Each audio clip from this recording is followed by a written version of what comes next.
Good morning, friends. Welcome back to Three Barrow Farm. It is Friday. It is the start of a long weekend here in Victoria, and it looks like it's going to be a beautiful weekend with the sun shining most of the time. Today, I wanted to chat to you all about tomatoes and when to plant them in cool regions around Victoria. So we're in central Victoria here, and we still get light to medium frosts in October and November.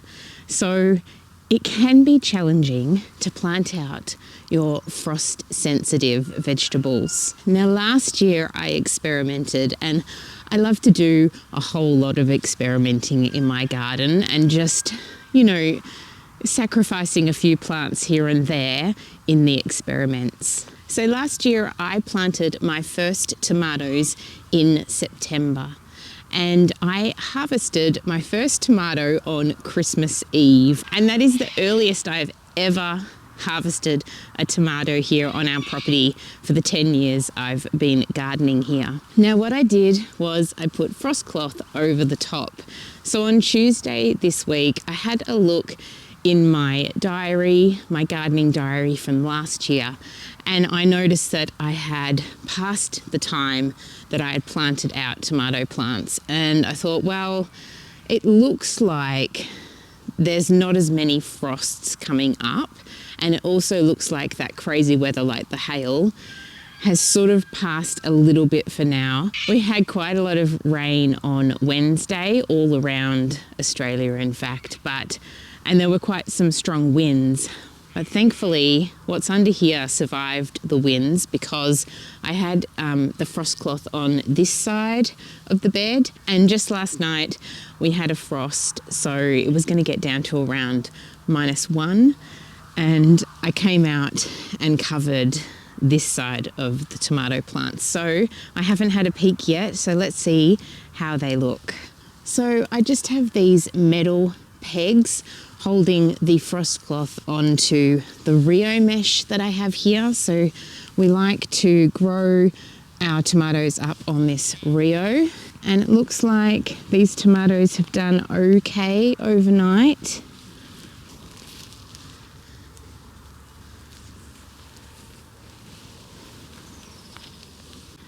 Okay, let's have a closer look.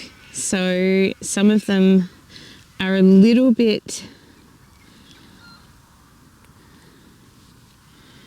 a few of the leaves are a bit limp, and this is probably more because of the wind or the shock to transplanting them. This could be a little bit of the frost coming through the frost cloth, but as you can see on the tops here, these tops of the tomatoes are looking really healthy and happy. So I will just chop off these bottom leaves eventually. And all of them seem to be quite happy.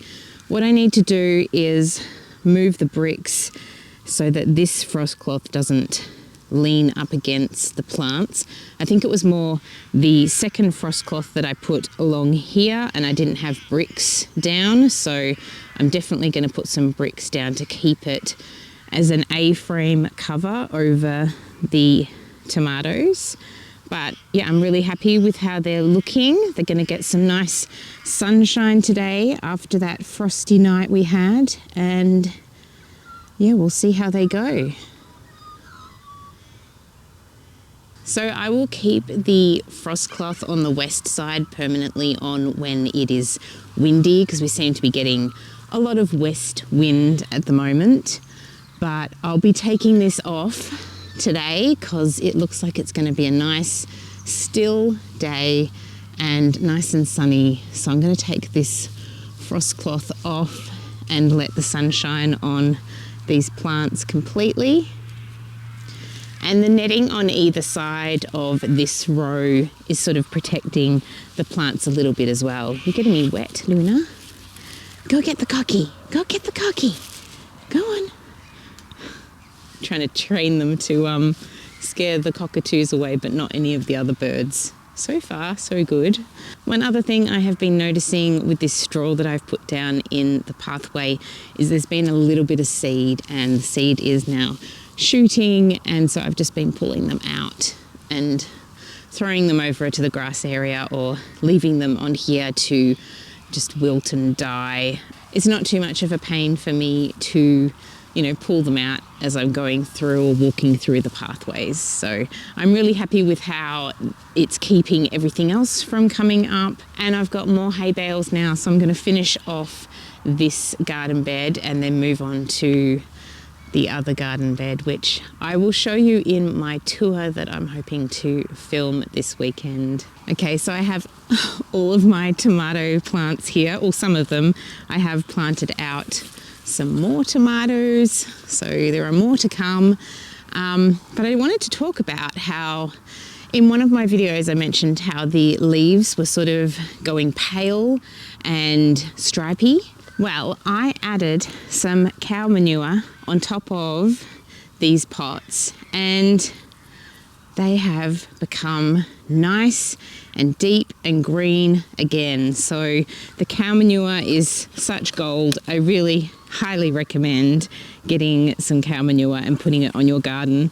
I mean, look how deep that green is on this one. It's just really changed them. So these ones are really ready to go out. I've got 4 in each of these pots, so they're really pot bound in a way.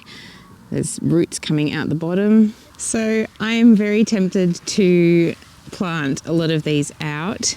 I'm probably going to plant a few more along this row, especially the ones that have a lot of roots coming out the bottom. I could also pot up some of these and put them in single pots, which I'm going to do as well. So here's one that I planted a little bit later and it's still smaller. Just going to pick off these bottom leaves and I'm going to pot this one up as well. Even though I've already potted it up into this, I'm going to pot it up into a bigger pot because the roots are coming out the bottom and it's just going to thrive and get bigger, get a thicker stem before I plant it outside. So here's one. It's not in much of a bigger pot than this one, but it's thriving quite well. Must be a different variety. It's a beefsteak, so that is sort of it's a bigger tomato than the yellow ripple. I think this one is ripple yellow currant. So this is a cherry tomato, whereas this one is a big slicing tomato, and this is the thickness of stem I like to have on my tomatoes when I plant them out. So it's really, really ready. It's got some nodules down the sides of the stem as well. If I plant it deep in the ground to here, then it's going to shoot out some more roots out of these nodules that are on the stem. So planting it under the ground to about there will really give it a good start in the garden. Also, I like to bring the tomatoes outside here and give them a few days outside before I start planting them out. So they'll have less shock when they've been out in the garden before you plant them. You could pop them under some frost cloth or under the netting. So I could put them in these garden rows, which I have been doing, and then they're just a little bit more sheltered and protected.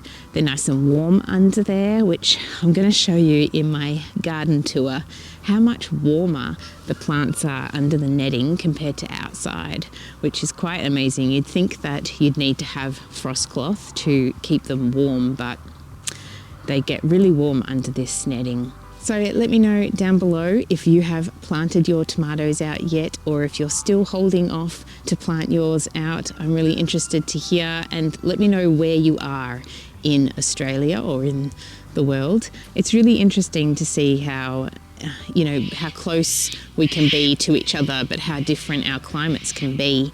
And everyone is different, everyone likes to do different things, and in gardening we all just do what's right for us and what's right for our climate and our situation, whether we're on a property that's so open like this or we're in a suburban area with a fence around the garden, which really creates that microclimate and protection for these plants. So I hope you have a glorious long weekend, and I will see you in my next video.